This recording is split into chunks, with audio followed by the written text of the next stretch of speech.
Iyi ni radiyo BBC gahuza miryango ivugira i Londres kuri metero 19, 25, 31 na 41. Ivugira ku mirongo ya FM mu karere k'ibiyaga bigari no kuri interineti kuri bbcgahuza.com.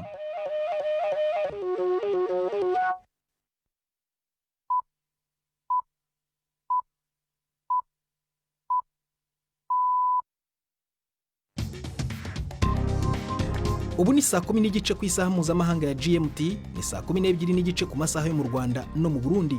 Muri studio muri kumwe na Prudence Ngiyumva. Wiriwe hoteza amatwi BBC gahuza miryango aho uri hose ku isi, Kaze kuri radio, kuri Facebook live ndetse no ku mirongo migufi ya shortwave. Dore ingingo z'ingenzi amakuru turambura mu kanya. Kuri wagatatu tariki ya 8 z'ukwa karindwi 2020, Minisiteri y'Ubuzima mu Burundi yatangaje ingamba nshya zo gusaba abantu kwambara udupfukamunwa tuziguzwi nka masks mu ndimi z'amahanga. Ni ingingo ifashwe nyuma y'uko igihugu gitangaje ubwandu bwa coronavirus burenga 200 burimo 28 bwaraye bubonetse mu bipimo byakozwe ejo hashize kuwa kabiri. Ngo hari n'abagomba kutwambara ku buryo bw'itegeko. Ubwa mbere nababa batowe imigera ya coronavirus, abandi ari itegeko kutambara ni ababa barahuye nabo banduye iyo ngwara, no kuvuga icyo twita person contact. Abanyapolitike bahoze bakorera mu Rwanda cyangwa se barimo n'abakorera hanze y'u Rwanda batangaje ko bashinze ishyaka rishya bise Rwandan Alliance for Change cyangwa ihuriro nyarwanda riharanira impinduka ugenekereje mu Kinyarwanda. Umuvugizi waryo Ashire Kamana aravuga ko ngo bashaka gukemura ibibazo bavuga ko byabaye karande mu Rwanda, ariko se bazajyayo? Icyo kibazo kirakomeye kugisubiza, ariko muri gahunda dufite nuko inyandiko zirimo imigabo n'imigambi yacu. Ibyo rero ni ibintu twihaye ko tugomba kubikora mu gihe cya vuba kubera ko n'uru rugamba rurarambiranye. Tubafitiye n'imikino muri ibi biganiro wowe na Florentine Kwizera.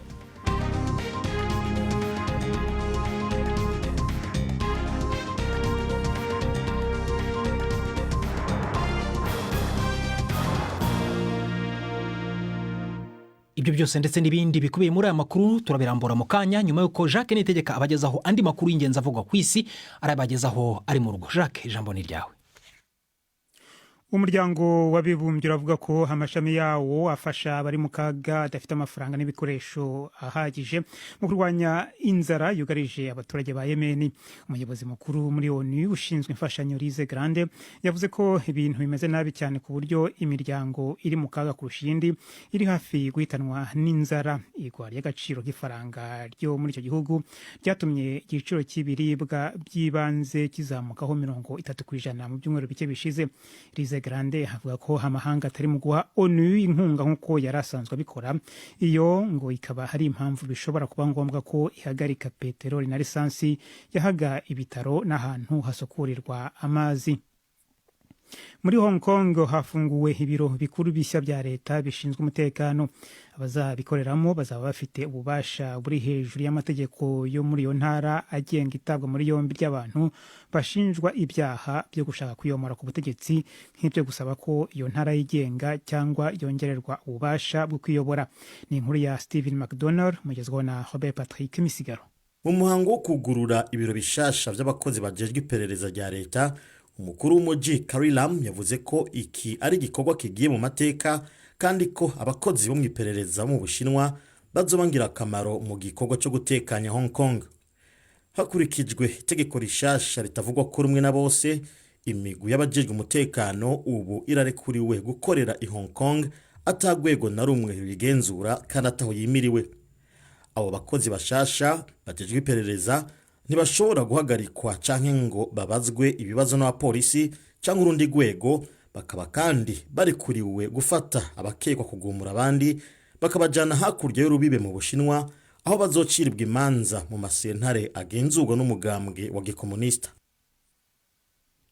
Mu Buhindi amahoteli yo muri leta ya Maharashtra irimo umurwa mukuru w'ubucuruzi Mumbai uyu munsi yemerewe kongera gufungura nyuma y'amezi arenga 3 afunzwe kubera ingamba zaguma mu rugo zo gukumira icyorezo cy'indwara ya coronavirus. Yemerewe ariko kwakira 1/3 cy'abagenzi kandi ari mu duce twibasiwe cyane n'iyo ndwara, yo ntabwo yemerewe gufungura. Maharashtra ni imwe mu mareta y'Ubuhindi yibasiwe cyane n'iyi ndwara kandi na serivisi z'ubuvuzi mu mujyi wa Mumbai zararengewe cyane kubera abarwayi ba coronavirus. Ubuhindi ubu ngubu bumaze kugira abanduye iyo ndwara bazwi bagera kuri 3/4 bya miliyoni, bukaba buri ku mwanya wa gatatu ku isi. Umuryango mpuzamahanga ushinzwe ubutwererane bushingiye ku bukungu n'iterambere ku isi OECD uravuga ko imibare mishya ku misoro yishyurwa n'ibigo mpuzamahanga by'ubucuruzi bikomeye yerekana ko hari ikinyuranyo hagati y'aho ibikorwa byayo biri n'aho byishyuriramo imisoro. OECD ivuga ko iyi mibare mishya yerekana ko amahanga yagombye gukomeza gushakisha ukuntu haba amavugurura ku kuntu iyo misoro itangwa. Ni inkuru ya Andrew Walker mugezweho na Yvette Kabatesi. Umuryango w'ubufatanye mu bukungu n'iterambere OCDE ni urubuga ibihugu biganiriraho ibijyanye n'ivugurura ku misoro rigamije kwizera ko ibigo bikorera mu bihugu byinshi byishyura imisoro ahantu byinjiriza amafaranga. Uwo muryango uvuga ko imibare wakusanije ukanatangaza igaragaza ko ibyo bigo by'ubucuruzi bikunze gutangaza ko byinjiza amafaranga menshi aho inyungu idasoreshwa. Impirimbanyi zakomeje gushimangira ko imibare mishya igaragaza izo mpungenge. Umuryango w'ubufatanye mu bukungu n'iterambere uvuga kandi ko imibare yawo igaragaza ko umusoro ku bucuruzi ari isoko y'ingenzi yo kwinjiza umutungo kuri za guverinoma by'umwihariko mu bihugu bikize. Minisitiri w'imari w'Ubwongereza Rishi Sunak yatangaje gahunda za leta zo kuzanzamura ubukungu no kurwanya ubushomeri mu gihe igihugu kirimo kugerageza kuva mu ngamba zaguma mu rugo zafashwe kubera icyorezo cya coronavirus. Bwana Sunak yatangaje umugambi wo guhanga imirimo no guhugura urubyiruko, yavuze ko rutagomba gutereranwa. Yemereye hagahimbaza musi ibigo bizemera kutirukana abakozi babaye bahagaritswe kubera guma mu rugo, kandi yanijeje ko imisoro itangwa ku mazu agurishwa igiye kugabanuka. Abakora ubucuruzi bwo kwakira abantu nabo leta igiye kuborohereza ndetse inakangurire abantu gusubira mu mazu y'uburiro. Leta irimo gukora ibishoboka byose kugira ngo abantu benshi batabura akazi, ariko ntabwo bigaragara neza niba izi ngamba zo gufasha ibigo by'ubucuruzi kugira ngo biturukane abakozi zizaba zihagije.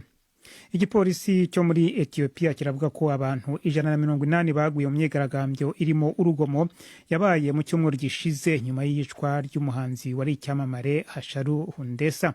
Abarenga 200 bakomerekeye mu bikorwa byo kuzanyaho, bimwe muri byo byibasiye ubwoko n'amadini y'abanyamuke. Abantu barenga 4,000 batawe muri yombi. Indirimbo za Hasharu Hundessa zabaye ikirangantego cy'imyigaragambyo y'abantu mu bwoko bw'aba Oromo yavanye ku butegetsi minisitiri w'intebe wariho muri 2018.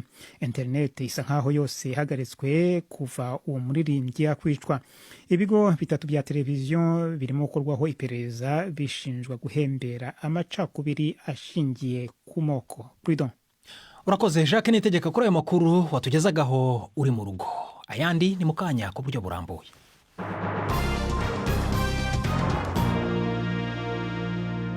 Amakuru arambuye tohere mu Burundi, aho Minisiteri y'Ubuzima yatangaje ingamba nshya zo gusaba abantu kwambara udupfukamunwa tuzwi nka masks mu ndimi z'amahanga. Ni ingingo ifashwe nyuma y'uko igihugu gitangarije ubwandu bwa coronavirus burenga 200 burimo na 28 bwaraye bubonetse mu bipimo byakozwe ejo hashize kuwa kabiri. Izi ngingo ariko ngo ntizireba abantu bose ku buryo bw'itegeko. Twashatse kumenya uko ziteye n'abasabwa kwambara udupfukamunwa ku buryo bw'itegeko. Mvugana na Dr Bosco Girukwishaka, n'umuvugizi wa Minisiteri y'Ubuzima mu Burundi. Ubwa mbere n'ababa batowe imigere ya coronavirus, abandi ari itegeko kuzambara ni ababa barahuye nabo banduye iyo ngwara, no kuvuga icyo twita person contact. Abandi n'abakorera mu mavuriro kugira bikingire nabo nyene ntibashobore kwanduzwa nabo baba bafise iyo ngwara babagendera.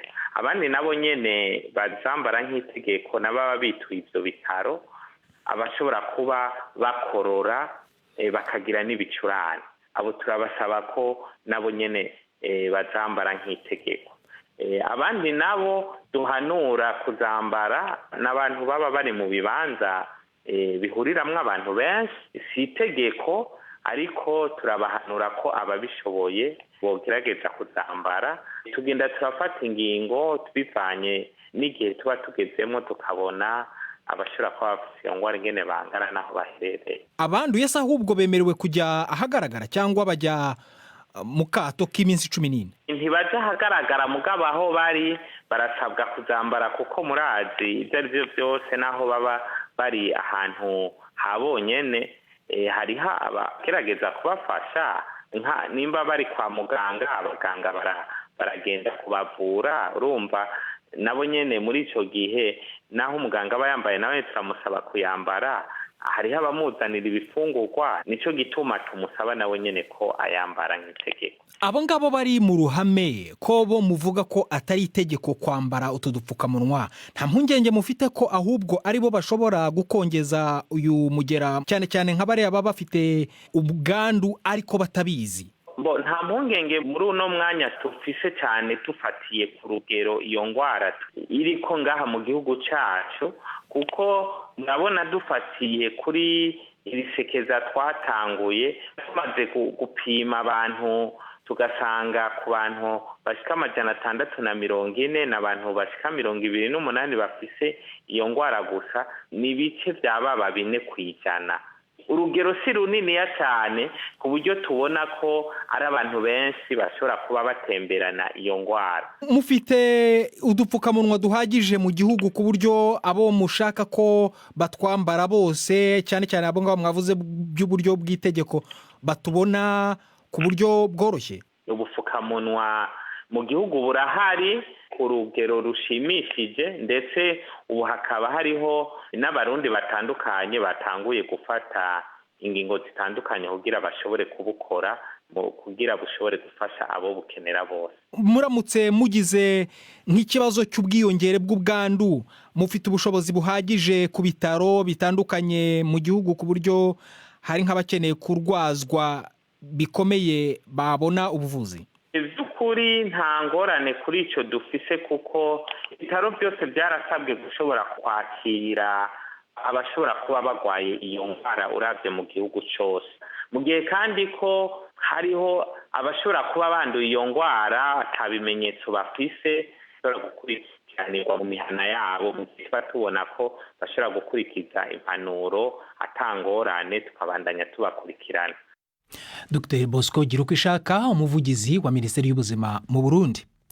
Abanyapolitike ndetse n'abandi bakora mu rwego rw'uburezi batandukanye muri Leta Zunze Ubumwe za Amerika banenze icyemezo cya Leta ya Amerika cyo kwambura impushya zo kuba mu gihugu zizwi nka visa abanyeshuri b'abanyamahanga biga mu mashuri atanga amasomo ku buryo bw'ikoranabuhanga gusa. Urwego rushinzwe kubahiriza amategeko agenga abinjira n'abasohoka, Immigration and Customs Enforcement, ICE mu mpine, rwatangaje ko ndetse hari n'abashobora kwirukanwa mu gihugu niba badahinduye ngo bajye mu bigo byigisha ku buryo busanzwe, ni ukuvuga bitagomba ikoranabuhanga. Amashuri atandukanye muri Amerika ari gushaka uburyo bushya bwo kwigisha abanyeshuri hakoreshejwe ikoranabuhanga kubera icyorezo cya coronavirus. Ntibisobanutse neza umubare nyawo w'abanyeshuri bashobora kuzagirwaho ingaruka n'iki kibazo. Twashatse kumenya ariko uko giteye, mvugana na Lionel Remesha, ni umuyobozi wungirije ushinzwe gahunda z'abanyeshuri b'abanyamahanga muri kaminuza ya Alliance International University iri muri leta ya California. Twari twamye tubyitegurira kuko mu kwezi kwa gatatu igihe twatangura gukoresha ubuhinga ngurukanabumenyi online, abanyeshuri bakiga batari ku ishuri, twagumye twitegura ukungene igihe abanyeshuri bazogaruka ico tuteza kuzogira, kwera ikintu ca mbere nuko abanyeshuri bagarutse dutegerezwa kubakingira ntibagware canke abakozi bariko baragaruka. Urumva iyo migambi twe twayashize mu buryo igihe batubwiye yuko abanyeshuri bizasabwa ko bashobora kuza ku mashuri, twari tuvyiteze, ariko urumva ubu dutegerezwa kugerageza turabe iryo tegeko ukungene turishira mu ngiro, hanyuma tugerageze kurimenyera. Ni ukuvuga muzarishyira mu ngiro gute? Mwemerera abanyeshuri kugaruka ku masomo cyangwa mubasezerera mukababwira ko bagomba kujya mu bihugu byabo baturukamo? Oya, kuva iryo tegeko risohotse nk'igihe ejo, kubera twari dusanganywe imigambi y'ukungene abanyeshuri bazogaruka, ukungene twaciye tubahumuriza turababwira yuko n'ishuri ryacu reka n'ayandi mashuri menshi ngaha muri leta ya California no muri Amerika benshi ariko aragerageza kumenyera, ariko baragerageza uburyo bashobora gutuma abanyeshuri baza kwiga kuri campus. Natwebwe rero ivyo nivyo twaciye tugira, hanyuma turabimenyesha abanyeshuri hakiri kare, ko abanyeshuri benshi bari bagize ubwoba. Turabagirisha amanama y'ihumuriza, eka n'iyindwi tuguma tugira amanama y'ihumuriza, dusama amanama menshi n'abanyeshuri. Hariho abakiri ngaha muri Amerika, hariho abanyeshuri bari baratashe kubera bashobora gufata ivyigwa bari hanze y'igihugu. Intambamyi hari nuko hacariho amabwirizwa n'amategeko yo guhagarika ingendo. Aho rero niho hari ikibazo, ariko naho turizeye yuko ko leta iriko iradusaba yuko abanyeshuri bateza kuza kugaruka ku mashuri. Turibaza yuko muri iyi minsi iri imbere bashobora kugerageza bakagabanya ayo mabwirizwa cyane cyane ku byerekeye abanyeshuri. Hari abavuga ko ubungubu bwaba ari uburyo bukoreshwa n'ubutegetsi, cyane cyane ubutegetsi bwa Perezida Trump, bwo kotsa igitutu amashuri kugira ngo afungure, nubwo yo atiteguye gufungura, ariko kugira ngo byerekane ko icyorezo kidafite ubukana nk'ubwo gifite. Aho ngaho mwebwe mu bisobanuro gute cyangwa se mu byakira gute kuri kaminuza yanyu? Urumva iki cyorezo kirahari eka no ngaha muri leta ya California icyorezo kiguma kiduga, ariko urumva ubu bariko baragerageza ukungene ibintu byosubira kugururwa, kuko icari cyaratumye turindira cari uko hogira urucanco canke imiti ipfufahaza canke abaganga bamenyera kuvira iyo ngwara. Ntivyoroshe, ariko turiko turagerageza twese kumenyera kubaho kubana n'iyo ngwara. Hari abanyeshuri baturuka mu karere k'ibiyaga bigari nko mu Rwanda no mu Burundi cyangwa muri Kongo mufite aho ngaho barebwa n'iki kibazo? Ku ishuri ryacu dufite bake, ariko ngaha muri leta ya California hariho abanyeshuri benshi. Nk'ubu ndavye nk'ibitigiri by'abanyeshuri bava mu mahanga, abanyeshuri bava muri Afrika barashika 40,000, abo mu Burundi barashika 141, mu Rwanda barashika hafi 1,300, i Kongo naho barashika 1,164, ariko aho ni ku rwego kwa Amerika nzima. Lionel Lemeshe. Iyi ni BBC gahuza miryango yumva no kuri bbc.gahuza.com cyangwa se kuri Facebook ukatwumva unatureba, cyangwa se kuri Kisoro FM muri Uganda. Saa moya zirabura iminota 13 mu Rwanda no mu Burundi. Mu kanya turagaruka ku makuru areba u Rwanda. Ni nyuma y'akaruhuko gato cyane. Ndi Prudence Ngiyumva.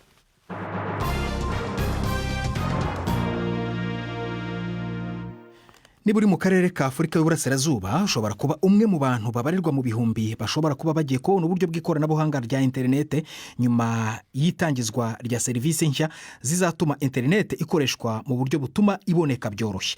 Ubu buryo rero buzatuma abantu bashobora kugera ku butumwa bwa email cyangwa se kujya ku mbuga, urubuga rwa BBC ndetse n'izindi, cyangwa se kuvugana n'abantu ku buryo bw'amashusho. Bizakora bite? Bimeze gute? Inkuru ya Charles Kitonga murumva mu ijwi rya Yvette Kabatese. Icyo gikorwa cyatangijwe n'ikigo cya leta cy'itumanaho Telecom Kenya gifatanije n'ikigo gishamikiye kuri Google cyitwa Loan LLC, kikaba kigenewe gutanga interinete ihendutse ku bantu benshi. Kugeza ubu ibyuma byoherejwe mu kirere ni 35 bikazatanga interinete ya 4G ku migi irenga 10 muri Kenya, ni ukuvuga ku butaka bungana na metero kare 50,000. Iyo serivisi yatangijwe na Perezida Uhuru Kenyatta mu kwezi kwa gatatu nk'imwe mu ngamba zo kwirinda ikwirakwira ry'icyorezo cya coronavirus, mu rwego rwo gufasha abantu kuguma no gukorera mu rugo no korohereza abanyeshuri kwigira kuri interinete. Uwo mushinga utari warashoboye gutangizwa hashize imyaka 2 kubera amategeko ajyanye nawo, wageragejwe unatangizwa kuri uyu wa gatatu n'umunyamabanga wa leta ushinzwe ikoranabuhanga Joe Mucheru. Abanyapolitike bakorera hanze y'u Rwanda batangaje ko bashinze ishyaka rishya bise Rwandan Alliance for Change, cyangwa ihuriro nyarwanda riharanira impinduka ugenekereje mu Kinyarwanda. Ni ishyaka rihuriwemo na bamwe mu bahoze mu yandi mashyaka atavuga rumwe na leta y'u Rwanda, harimo na Rwanda National Congress RNC. Abayobozi b'iri shyaka baravuga ko bashaka gukemura icyo bita ibibazo byabaye karande mu Rwanda birimo ubukene ndetse n'imitegekere mibi. Navuganye na Ashire Kamana, n'umuvugizi w'ishyaka Rwanda Alliance for Change RAC mu mpine, ntangira mubaza uko byagenze kugira ngo ishyaka rishingwe. Twahereye kuri leta ya Kayibanda, ariko no ku gihe cy'ubwami nabwo twabivuga, kugeza kuri leta ya FPR hari byinshi byagiye byandikwa mu nyandiko ariko ntibyagerwaho, n'abagiye bajya mu myanya y'uko cyangwa se bajya muri pozisiyo zo kuba bahindura ibintu nabo hari abatarabashije gushyira inyandiko zabo mu ngiro. Niyo mpamvu natwe twagezeho tukavuga duti ntabwo twashobora gukomeza kurebera ibintu bigenda bipfa, ibibazo bijyanye n'akarengane gakabije ndengakamere, abantu baricwa buri munsi, abantu barafungwa, abandi barabura, ndetse ubukene bukabije bwugarije abanyarwanda. None wowe Kamana, ko turimo tuvugana uri muri Leta Zunze Ubumwe za Amerika, iryo fungwa uvuga n'ubukene biri mu Rwanda uzabikemura gute kimwe n'abo muri kumwe mu ishyaka muri aho ngaho muri Leta Zunze Ubumwe za Amerika? Yego, tugomba kwibukiranya ko isi yabaye ntoya kubera ikoranabuhanga. Ngira ngo kuba abantu babasha gukorana byabaye ibintu byoroshye cyane. Ngira ngo no mwibuka mu myaka y'ibihumbi 2012 hari impinduka nyinshi zagiye ziba mu bihugu by'Abarabu. Izo mpinduka nyinshi zagiye zikorwa n'abantu bari hanze ariko bakorana n'abantu bari mu gihugu. Ariko izo mpinduka zigashyirwa mu bikorwa n'abantu bari mu gihugu. Twaba twibeshye dukeka yuko mu gihugu hatari abantu nabo bifuza impinduka. Barahari benshi cyane, ndetse batanahari ntago natwe ubwacu twaba duhari. None iri shyaka mwarishinze muvuye hehe? Iri shyaka twarishinze tuvuye mu gitekerezo cyari gisanzwe gihari cyo kumva yuko tugomba kugira abo dufatanya nabo, cyo kumva ko tugomba gushinga urunana tugahuza ingufu kugira ngo tuzane ibisubizo abanyarwanda bahora nabyo. Ariko mwitandukanyije n'irindi shyaka ryari risanzwe? Hoya, ntabwo ari uko tugomba kubibona. Ntabwo ari ikibazo cy'uko mugomba kubibona, ni ikibazo cy'uko biri. Yego, ndakumva ikibazo cyawe, ariko uko biri ntabwo ari uko mubisobanura. Uko biri ni uko abantu bari mu runana nyarwanda ruharanira impinduka atari abantu gusa bavuye muri RNC, kuko ndetse ko ari cyo mushaka kuvuga. Harimo abantu yego bavuye muri RNC, ariko harimo n'abandi benshi batavuye muri RNC, batari bano mu mashyaka. Nk'abantu muri kumwe muri iri shyaka rishya, abantu batari bari muri RNC ni bangahe? Mu by'ukuri dutangaza manifeste twavuze amazina y'abantu bahagarariye abandi. Muri ayo mazina harimo abiri nakubwira atarari muri RNC, harimo Sale Karuranga, hakabona Dr Etienne. Abo ngabo ntago bari muri RNC, ndetse no mu bandi duhagarariye harimo benshi cyane, ni babiri ku bana 9. Ariko no mu bandi duhagarariye benshi cyane harimo abantu batigeze bajya muri RNC. Kuba bamwe muri twe twitanyije na RNC nuko hari ibitaragezweho, nuko ari byo twashakaga tutabonye. Icyo ngicyo rero nicyo cyari gishingiyeho ikibazo cyanjye, kuko murarega leta y'u Rwanda ko ifite imiyoborere n'imitegekere mibi, ariko namwe mukava mu yandi mashyaka murega ibyo birego murega leta y'u Rwanda. Ntabwo mbona ko ari ukwigiza nkana cyangwa bya bindi bajya bavuga umuntu akikira igitagaseka. Ntabwo ari ukwigiza nkana. None mwaba mufite gahunda yo kujya gukorera mu Rwanda? Gahunda irahari.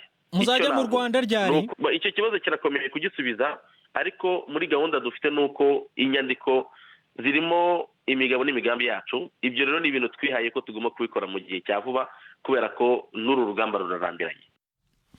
Ashire Kamana, umuvugizi w'ishyaka Rwanda Alliance for Change RAC mu mpine.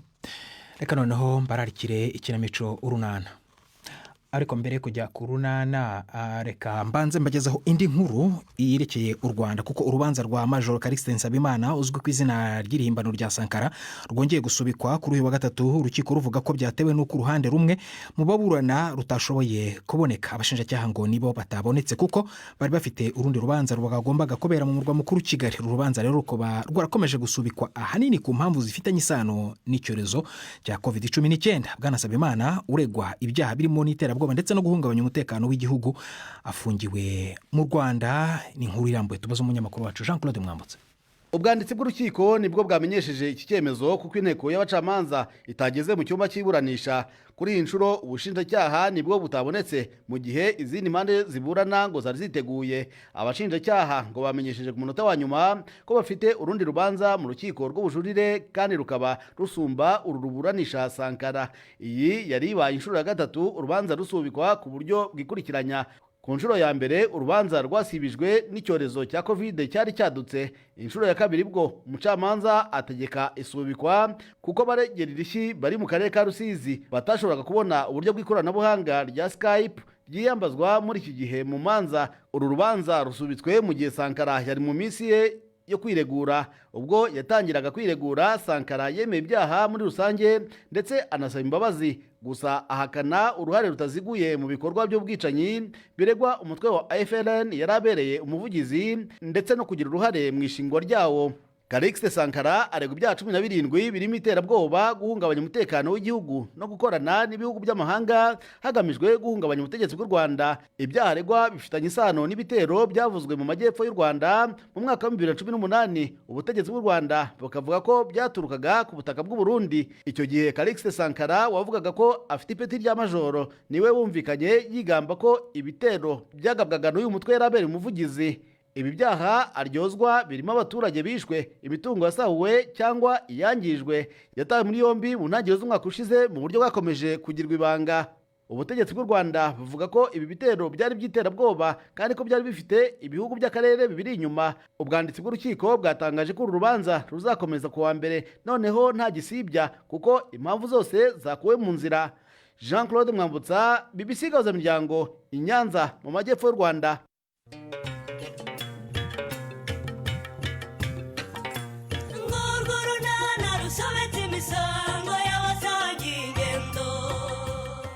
Mu kiganiro cyo kuri wa kane twabateguriye ngo mbaze ikise ntiwamenya ibikoresho byanjye biri ko nabishatse nkabibura. Yego ariko njye narumiwe pe. Mubimenye igere. Hari ibikoresho wambikije.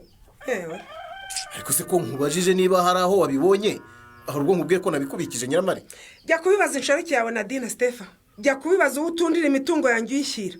Jya kubibaza uwo haye isambu yanjye di. Ariko ubwo muranyumvira koko. Ahubwo agira uti waragaragaye. Ubwo ibyo uvuga ni ibiki koko? Ni 12:45 kuri BBC. Na hejuru rero wabyumvise, ariko reka nsubize ijambo Jean-Claude Mwambutsa mu kiganiro cy'imikino. Mwiriwe neza nshuti za BBC, kaze muri aya makuru yacu. Duhere mu gihugu cya Espagne mu mupira w'amaguru, aho ibintu bitoroheye ikipe ya Barcelona ndetse n'umutoza wayo Quique Setien. Ku ruhande rumwe Barca irashaka kureba uko yagaruka mu bihe byiza byayo, igabanya ikinyuranyo kiri hagati yayo na Real Madrid bamaranira igikombe cya shampiyona cy'uyu mwaka. Gusa iminsi irasa n'igenda yishirana kuko hasigaye imikino 4 yonyine kandi Real ikaba yarayisizeho amanota 4. Umutoza Setien nawe asigaranye imikino kugira ngo arebe ko yashobora kuramira akaziki. Gusa nawe iyi mikino 4 irasa n'itamuha amahirwe yo kuba yagaragaza niba afite ubushobozi bwo guhindura ibintu. Kuri ubu biravugwa ko abakinnyi be basa n'abamutakarije icyizere ndetse n'ubuyobozi bw'ikipe bukaba bugaragaza ko bwiteguye kumukuraho amaboko. Hari n'abatangiye gutekereza ko Barca ishobora kudategereza ko umwaka w'imikino warangira. Mu batekerezwa ko bamusimbura haravugwa Xavi Hernandez wamamaye muri ikipe nk'umukinnyi ndetse na Francisco Javier Garcia utoza ikipe ya kabiri ya Barcelona. Mu Bwongereza naho imikino ya shampiyona iragenda isatira umusozo kuko nabo bageze ku munsi wa 34. Ikipe ya Leicester ikomeje guhangana no kudatakaza umwe mu myanya 4 yemererwa gukina Champions League. Mu mukino warabahuje na Arsenal, Jamie Vardy yashoboye kubonera ikipe ye inota 1 yishyuye igitego cyari cyatsinzwe na Pierre-Emerick Aubameyang. Leicester yatakaje mwanya wa gatatu yambuwe na Chelsea ariko iracyatsimbaraye ku mwanya wa 4.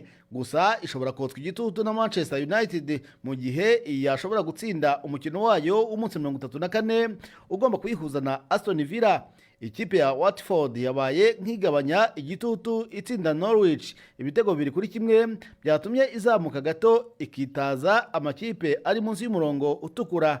Manchester City kuri uyu mugoroba iragerageza kugarura icyubahiro cyayo yakira Newcastle United. Ku buryo bwatunguranye City iherutse gutsindwa na Southampton igitego 1-0. Ibintu byatubye umutoza Guardiola akora amateka mabi yo gutsindwa imikino 9 mu mwaka umwe w'imikino na utararangira. Nta bundi ibi byari byarigeze bimubaho mu kazi ke k'ubutoza. Na mu mukino wa tenisi, Simona Halep wegukanye irushanwa rya Wimbledon riheruka aravuga ko afite impungenge zo kuba yakwitabira US Open y'uyu mwaka. Wimbledon ry'uyu mwaka ryarahagaritswe kubera icyorezo cya COVID-19 ariko irya US Open ngo niryo rizaba irya mbere ribimburiye ayandi gukinwa kuvaho amashanwa yose ya tenisi ahagarikiwe. Biteganijwe ko US Open rizakinwa guhera ku itariki 31 z'ukwa munani. Gusa nta bantu bazemererwa kureba iyi mikino mukino bari mu bibuga. Simona Halep wa kabiri ku rutonde rw'isi rw'abagore avuga ko US Open ari irushanwa rikomeye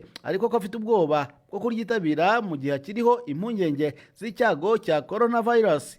Turabashimiye inshuti mwakumwe natwe, amakuru yacu natuyasoreje mu ijoro ryiza. Jean Claude Mwambutsa. Urakoze Mwambutsa, natwe amakuru yacu naho tuyasoreje rero. Mbibutse ko ushobora kongera kwiyumva ugiye kuri bbc.gahuza.com. Yarabuwe na Florentine Kwizera, ku buhanga bw'ibyuma twahajijwe na Derek Clark ko wadufashije kugira ngo amajwi bagere bameze neza. Ndi Prudence Nyomvora harya n'abakoze gute mu BBC Gahuza Miryango.